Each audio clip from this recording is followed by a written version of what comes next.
Hello everyone and welcome to the channel. Today we're going to be doing the first part of the Promised Neverland Orphanage challenge that I just made up. It's going to be fun. It's going to be fun. So, of course, spoiler warning for the Promised Neverland. If you haven't seen that anime, it is a good one. I do recommend it. It is in the horror genre, so be warned on that as well. But yeah, spoilers. The premise of the show is basically that this is not actually an orphanage. It is a farm for demons that like eating human brains, preferably smart ones.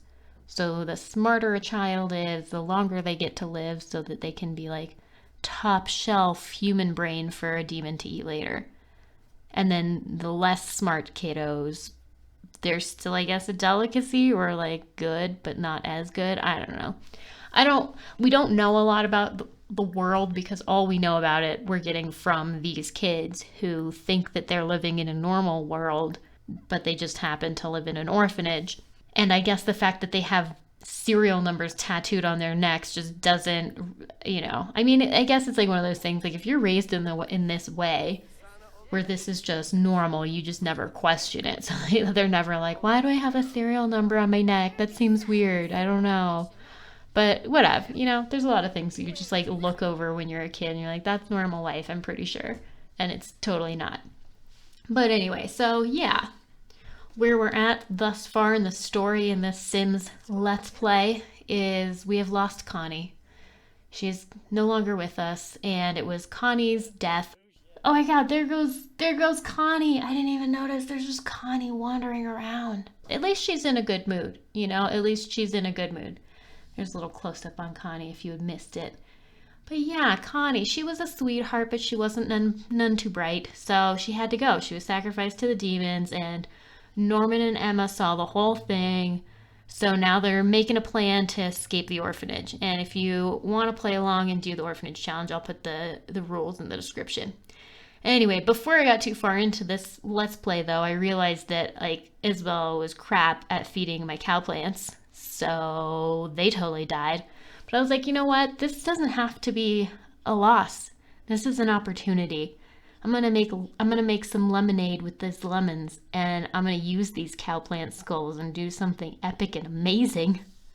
So I learned how to edit mannequins. I've never made a retail shop that has like a clothing retail shop, so I've never used the mannequins before. But I was like, I'm pretty sure I could do this.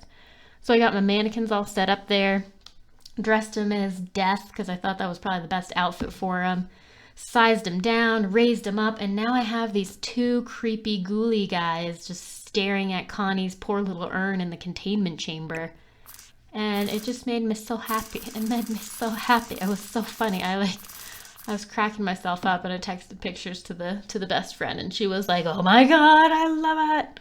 So, it's the little things in life that really keep you going in these dark times, like cow plant skull ghouls in The Sims. You know what I mean? Just makes you think, really. Just makes you think.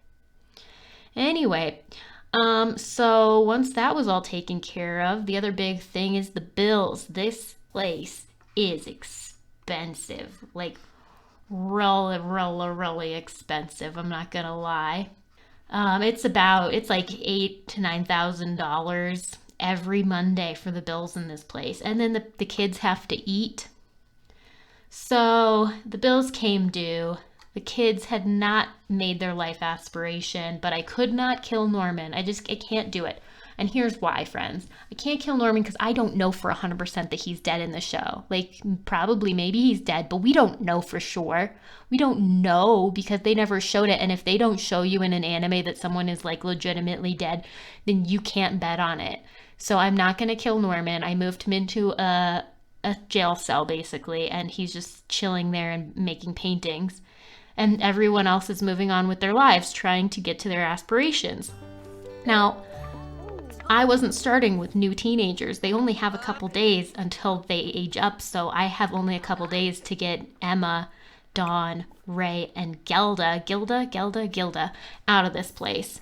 So that was stressful, and I realized I needed to really start focusing on just one of them and not trying to focus on all of them. So I was like, Emma's the closest to doing it. So I just doubled down, focused completely on her.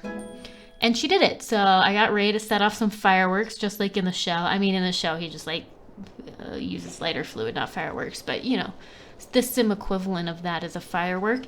And then I teleported them all outside the wall, because that makes sense. And unfortunately, the fire didn't spread because I had not gotten rid of Krona, which was a mistake. I realized this mistake as soon as she came and put out my fire that I was planning to burn the whole house down. So I had to kill her. I was just like, you know what, Krona, you saved the house from the fire that I wanted to burn everything, so you're dead now. We're finished. We're finished. Which, in the show, she would have already been dead before the kids escaped. So, you know what, it's similar-ish to the timeline of the show. Just a little bit off. But, you know, Death, he's a great guy. He came, picked her up. It was all good. And then I got to move in all new toddlers, which, let me tell you about my new toddlers. They're all characters from shows. So Isabella there has Gaara from Naruto. He's my favorite character from Naruto. And then down on the bench you have Hawk from My Hero Academia, which he's not my favorite character. He's actually the best friend's favorite character.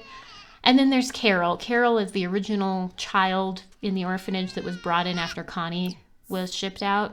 And then we have Louise Belcher and Mabel Pines from Gravity Falls. So Louise Belcher from Bob's Burgers, Mabel Pines from Gravity Falls. Both of them are voiced by Kristen Schaal, and both of them are like my favorite cartoon characters. So I really want them to live. And of course, because I have Mabel, I have to have Dipper. So I'm like, Dipper, please go comfort your sister. Like, why is she crying so much? At this point, I didn't know, okay? I didn't know that children do not have a social bar. They have an attention bar. And the only way to raise that is to have them talk to an adult. And there's only one adult in this house, and that's Isabella. And she is like tired all of the time and stressed out because she has like, oh my God, how many toddlers do we even have right now? 5, 6 toddlers? 6 toddlers and a child. And it's ridiculous. And then I'm getting these notifications that they're all going to age up soon. I'm like, Gaara's going to age up like tomorrow. And none of them have maxed out their skills. None of them. So I'm freaking out. And they're all smelly. They're all smelly and angry all of the time. And like I'm just barely managing to not have them all taken away by social services. And it is so stressful. I swear I have played The Sims, but I feel like I've never played The Sims. And everything's breaking. This is just a hellscape of too many children. So yeah, I mean, the one that I have the highest hopes for maybe making it out of toddlerhood with all of their skills completely maxed, which would mean they would start childhood as an A student, is Louise. So I'm hoping that Louise Belcher will save us all and get us out of this place. Right now she's having a tantrum, which, you know, that's in line with Louise Belcher. That's like normal Louise Belcher behavior. I feel like she's my favorite. I love Mabel, but I love Louise more. And also, if anyone was stuck in this situation, like of these cartoon characters, I mean, I think Gaara would definitely have a fighting chance. I feel like Gaara is very smart and he could figure a way out. But I mean, I'm not giving him superpowers. He doesn't have any powers in this universe. He's just Gaara. And then apart from that, I mean, maybe Dipper could figure out his crap and do it. I have more faith in Louise, though, than I do in Dipper, honestly. I mean, yeah. And then poor Carol, who I don't care about at all because you only see her as a baby in The Promised Neverland. I just feel so bad for her. She's just so smelly all the time. I keep trying to have Isabella, like, wash the children. And there's just so many children to wash. It's like she's constantly washing children and cooking them dinners. And you can never get ahead, you know? Like, there's never a moment when all of them are happy. There's always someone who is smelly and has peed all over the floor. But my favorite thing to do is to make the 2 Kristen Schaal characters talk to each other. I just love it. They're my favorite too. I just make them talk to each other constantly. Poor freaking Isabella. She just doesn't know what to do with herself. I mean, poor her. She's also like helping farm children. So I don't feel that sorry for her. This is kind of the hellscape she deserves. Probably she deserves way worse, but whatever. It's a TV show and I'm not going to get that big into it. And then I remembered about Phil. And I have to get him to complete his aspiration before he can age up to a teenager. And if he doesn't complete his childhood aspiration, he doesn't age up to a teenager. He just has to be adopted out. So luckily, I had just quote unquote shipped out Norman. So we had a bunch of money in the bank, which is great. We had enough money to handle everything because, and I think I probably shouldn't do this, but I had originally said that for every child that's shipped out, it's 10,000, and for every teenager, it's 20,000. I think it should just be 10,000, 10,000. But if you have the aspiration for a child to complete the active whatever, I guess you need to have like not just a monkey bars, you also need some sort of other jungle gym set. I thought monkey bars counted as a jungle gym, but I guess that they don't. And so you need to actually have like a spaceship or a pirate ship or one of those other like things that kids can play on in order for them to actually meet their aspirations. So I didn't know. I kept trying to make him play on the monkey bars in the rain, and he's like about to pass out. And I'm like, you play on those monkey bars. Your life is at stake, Phil. You don't even know. So yeah, so I finally was like, yeah, okay, let's just get them a different thing and maybe that'll work. It took me so long to figure that out though, and I was like so afraid the whole time. I'm like, Phil is about to age up, Phil is about to age up, Phil is about to age up. So yeah, now Phil is going to be able to be a teenager. Hooray, people. Next time we are going to start off by aging up Phil, and then I don't know, we're going to see what happens with all of these children because I just don't have very high hopes with all of the toddlers. I really don't. They're all going to start as C students, but you know, Phil started as a C student, he made it. So maybe it's not as hard as I think it is to make it to teenagehood. And I don't really need any of them to make it to teenagehood. I just need one of them to make it to teenagehood. So yeah, Phil made it. I'm going to keep the rocket ship in the build.